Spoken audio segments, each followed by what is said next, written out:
আমার নাটকে খুব যে ভালো কিছু মানে অনেক শর্টের ভ্যারিয়েশন অনেক কিছু এগুলো থাকতো না, কিন্তু অভিনয়টা ভালো থাকতো।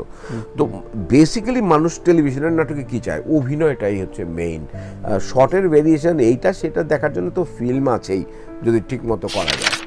1/11-এর পরে যখন সমস্ত ব্যবসা এবং সমস্ত বিষয়গুলোতে ধস নেমে গেল, তখন আমি দুটো টেলিভিশন কোম্পানির কাছে প্রায় 65 লাখ টাকা আমি পাওনা ছিলাম, আমি পেতাম তাদের। মানে যে লোকটা যে জায়গার জন্য যোগ্য না তার পিছনে ঘুরে ঘুরে টাকা আদায় করা বা তার সাথে এইগুলো বার্গেনিং করা, এটা আমার ইয়েতে সম্মানে বাধে। সুতরাং দিস ইজ নট পসিবল। আমরা বলছি যে হ্যাঁ আমরা খুবই মানে নাটক হচ্ছে, এখন ওই রকম নাটক হচ্ছে না, নাটকের নামে জোকারগিরি হচ্ছে চারিদিকে, এটা তো সত্য। এগুলো কেন এসছে?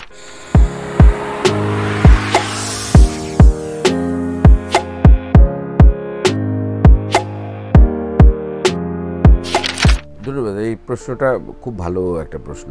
আসলে আমি আমার ভেতরে এক ধরনের আর্জ তৈরি হয়েছিল, কিছু কিছু চরিত্র আমি নিজের মতো করে সাজিয়ে দেখতে চাই, যে আচ্ছা আমি যদি নির্দেশনা দিই তাহলে এটা কেমন হবে। সেই জায়গা থেকে আমি শুরুটা করেছিলাম।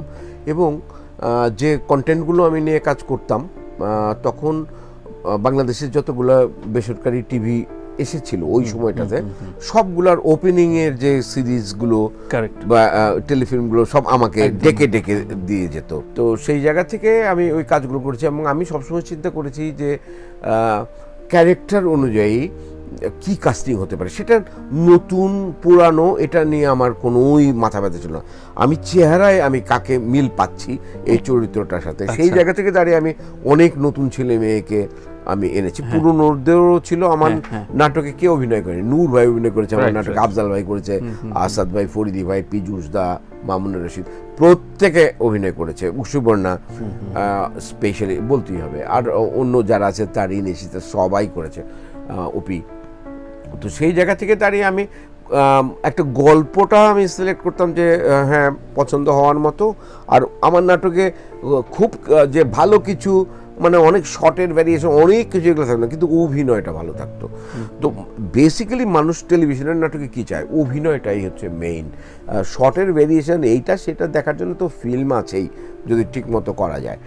আর টেলিভিশন নাটকে বেডরুম বা ড্রয়িং রুমে বসে দেখে সেখানে কন্টেন্টটা কি এবং কতটা রিয়েলিস্টিক, ওটাই দেখতে চায়। আর আমি যুগের আগে কিছু কাজ করে ফেলেছি, মানে যে কাজগুলো এখন ওটিটিতে হচ্ছে এই কাজগুলো আমি অনেক আগে করে ফেলেছি টেলিভিশনে, এটা একটা বিষয়। আর দ্বিতীয় বিষয় হচ্ছে 1/11-এর পরে যখন সমস্ত ব্যবসা এবং সমস্ত বিষয়গুলোতে ধস নেমে গেল, তখন আমি দুটো টেলিভিশন কোম্পানির কাছে প্রায় 65 লাখ টাকা আমি পাওনা ছিলাম, আমি পেতাম তাদের কাছে। এই যে 3 বছর তত্ত্বাবধায়ক আর্মি গভর্নমেন্ট ছিল, এই 3 বছরে এই 65 লাখ টাকা তারা আমাকে 1 লাখ টাকা, 2 লাখ টাকা, 3 লাখ টাকা মাসে মাসে এইভাবে দিয়েছে 3 বছরে। এবং পুরো টাকাটা আমি নষ্ট করে ফেলেছি, খেয়ে ফেলেছি। কেন খেয়ে ফেলেছি, আমাকে সার্ভাইভের জন্য করতে হয়েছে। আর আমার যে স্থাপনাটা ছিল ড্রিম ফ্যাক্টরি নামে, সেটার আমার পার মান্থ এটার এক্সপেন্ডিচার ছিল প্রায় 2.5 লক্ষ টাকা, বেতন টেতন এই সমস্ত দিতে গিয়ে। এগুলো দিয়ে আমি মূলধন ভেঙে ফেলেছি, সত্যি কথা যেটা। আর টাকার ক্ষেত্রে যেটা হতো, বিজ্ঞাপন এবং অনেকগুলো টেলিভিশন কোম্পানি তখন একসঙ্গে আসার কারণে বিজ্ঞাপন মার্কেট ছোট হয়ে যেতে শুরু করেছে এবং টাকাগুলো নিয়মিত দিতে পারতো না। এবং আমার অনেক ক্ষেত্রে নিজের কাছে নিজের লাগতো, মানে আমি টাকার জন্য মানুষের কাছে ফোন করছি, ঘুরছি। আমি এই যে এত বড় বড় প্রোডাকশন করছি, কেউ কিন্তু আমার কাছে 10 টাকাও পাবে না, কারণ আমি তাদেরকে এই টাকাগুলো দিয়ে দিয়েছি। আমি যে টাকাটা পাই সে টাকাটা যখন আমি আনতে গেছি, তারা এমন একটা ভাব করছে যেন আমি তাদের কাছে লোন চাচ্ছি, বিভিন্ন টেলিভিশন কোম্পানি। এবং যেই সমস্ত লোকজন টেলিভিশন কোম্পানিতে বসে আছে, যাদেরকে আমি যেহেতু আমার দীর্ঘ ক্যারিয়ার, আমি তো তাদেরকে আগে থেকে দেখে এসেছি, তো এখন তাদের যে চেহারাটা আমি দেখছি, এই চেহারাটা আমার কাছে খুবই অদ্ভুত এবং বেমানান। আমার নিজের কাছে আমার আত্মগরিমায় খুব আঘাত লেগেছে, আমার সেলফ রেসপেক্টে খুব আঘাত লেগেছে যে আমি তার কাছে আমার টাকা চাইতে যেতে হচ্ছে এবং সে আমাকে ঘুরাচ্ছে। এটা বেশ অপমানজনক মনে হয়েছে। আমি মোটামুটি রাগ করেই আমি এটা ছেড়ে দিয়েছি। এবং আমাকে সেদিন একটা ছেলে, এক জার্নালিস্ট জিজ্ঞেস করছিল, আপনি কখনো নির্দেশনা দিচ্ছেন না কেন, দেবেন না? আমি বলেছি এক কথায় না। বলছি কেন দেবেন না? আমার ব্যক্তিগত কারণে আমি দেবো না, কিন্তু আমি এক্সপোজ করি না। আজকে এই শোতে তানভীর আমি এক্সপোজ করলাম যে আমি আসলে রাগ করে ছেড়ে দিয়েছি। আমার আর এইগুলো ভালো লাগে না। মানে যে লোকটা যে জায়গার জন্য যোগ্য না তার পিছনে ঘুরে ঘুরে টাকা আদায় করা বা তার সাথে এইগুলো বার্গেনিং করা, এটা আমার ইয়েতে সম্মানে বাধে। সুতরাং দিস ইজ নট পসিবল। মানে গুরুত্বপূর্ণ বিষয়। আমরা বলছি যে হ্যাঁ আমরা খুবই মানে নাটক হচ্ছে, এখন ওই রকম নাটক হচ্ছে না, নাটকের নামে জোকারগিরি হচ্ছে চারিদিকে। এটা তো সত্য। এগুলো কেন এসছে? এগুলো এসছে না মানে অতি যে যখন ভিউশিপের বিষয়গুলো এলো তখন ওই কন্টেন্ট বদলে যেতে থাকলো। যে আগে আপনি খেয়াল করবেন যে একটা ভালো একটা ফিল্মে, ধরি আমি রাজ্জাক সাহেবের যুগের ফিল্মে বা পরবর্তী সময়ে, যে ওখানে ভালো ভালো অভিনেতা অভিনেত্রীরা ছিলেন, কিন্তু খানজনুল ছিল, আনিস ছিল, আলতাফ ছিল, বা পরবর্তী সময় দিলদার কাজ করেছেন। এটা হলো কমেডি চরিত্রের জন্য। কমেডি চরিত্রগুলো কি থাকতো, যে সিটকমের কিছু ফর্মুলা আছে, যে আপনার নায়ক নায়িকার কাজ চলছে বা ওখানে বড় বড় অভিনেতা অভিনেত্রীরা অভিনয় করছে, শওকত আকবর অভিনয় করছে, গোলাম মোস্তফা সাহেব অভিনয় করছে, আনোয়ারা আপা অভিনয় করছে, রাজ্জাক কবরী আপা এনারা অভিনয় করছেন। ওর মধ্যে কি কখন কখন এই সিনগুলো দিতে হবে এটা ওনারা জানতো, এবং ওই সিনগুলোতে হুল্লোড় পড়ে যেত, মানুষ পছন্দ করত। এখন যেটা হয়েছে, রাজ্জাক কবরী, আনোয়ার হোসেন, গোলাম মোস্তফা ওনারা কেউ নাই, শুধুমাত্র ওরাই, ওদেরকে নিয়ে কন্টেন্ট করে নাটক বানানো হচ্ছে। তার মানে কি ওটা এক ধরনের ভিউশিপ আছে বলে তো ওটা বানাচ্ছে।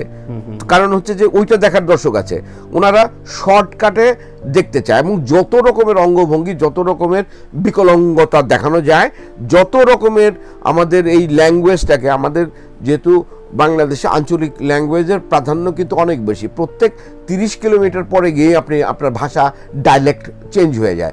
সুতরাং আপনি যতটা এটাকে নিয়ে আক্রমণ করে, যতটা এটা নিয়ে কোচলিয়ে মানুষকে হাসাতে পারেন, এরকম কন্টেন্টগুলো যখন তৈরি হতে লাগলো, তখন কি হলো, আমরা নাটক বানাতাম, মাত্রা নাটক বানাতো আফজাল ভাইয়ের প্রোডাকশন, সাবলাইম নাটক বানাতো মাসুমদের প্রোডাকশন। এরা কি করলো, আমরা তখন ব্যাকফুটে চলে গেছি। ব্যাকফুটে যাওয়ার পরে এখন অডিও কোম্পানির যারা বড় বড় অডিও কোম্পানিগুলো ছিল, সিএমবি ছিল, অমুক ছিল, তমুক ছিল, এনারা সবাই নাটক বানানো শুরু করে দিচ্ছে, ইউটিউবের কন্টেন্ট শুরু করছে। এবং আপনি দেখবেন যে ওখানে ডাবল মিনিং এর হচ্ছে, এবং যে ডাবল মিনিং অঙ্গভঙ্গি যেভাবে তাকাচ্ছে, যে যা বলছে, ওটা আপনি অনেক সময় আপনার কাছে মানে আপনি হয়ে যান, এমবারাসড হয়ে যায়, বিব্রত হন। তো এইগুলোরও ভিউশিপ আছে, নানানভাবে হচ্ছে।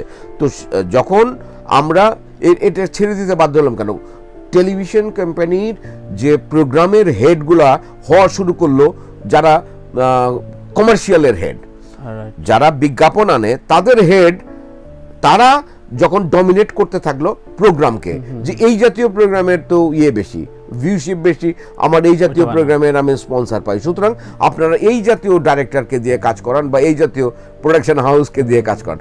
তাতে কি হলো, তখন প্রোগ্রামের আর হাত থাকলো না ইসের উপরে, মার্কেটিং এর উপরে। মার্কেটিং হেডরা প্রোগ্রাম হেড হয়ে দাঁড়ালো। কারণ মোস্তফা কামাল সৈয়দের মতো দ্য লিজেন্ড, মোস্তফা কামাল সৈয়দের মতো মানুষও মার্কেটিং এর কথা শুনতে বাধ্য হলো, এবং ওইভাবেই আস্তে আস্তে এই অবক্ষয়ের দিকে গেলাম। সেলিম ভাই, এই যে এই ধরনের বিপ বা ডাবল মিনিং এর কাজগুলোর সাথে বেশ কিছু সিনিয়রদের তো কাজ করতে, অভিনয় করতে দেখা যায়, তারা কি দায় পড়েই আসলে কোনো উপায়? সিনিয়র বলতে আপনি মানে যদি বলি যে যাদেরকে আমরা দেখি হয়তো কিছু বয়সে সিনিয়র নাকি মেধা ভিত্তিক সিনিয়র? না, আমরা তো বয়সে সিনিয়র দিব্য দৃষ্টিতে সেভাবেই দেখি। সেইভাবে দেখলে হবে না, আপনি দেখতে হবে যে এখনো যারা কাজ করছে, হায়াত ভাই এটা করছে কিনা, মামুন ভাই এটা করছে কিনা, আফজাল ভাই এটা করছে কিনা, সুবর্ণা এটা করছে কিনা, আমি এটা করছি কিনা, বা হাকিম এটা করছে কিনা, বা আরও যারা আছে তারা করছে কিনা, এটা আপনাকে বিবেচনা করতে হবে। এখন বয়স তো অনেকের আপনার সাদা দাড়ি সাদা চুল আছে, ওইটা দিয়ে যদি বিবেচনা করেন, শিল্পের বয়স আর শারীরিক বয়স এক নয়। সুতরাং আমি এটার সাথে সিনিয়র এই কথাটা আমি মানতে পারছি না।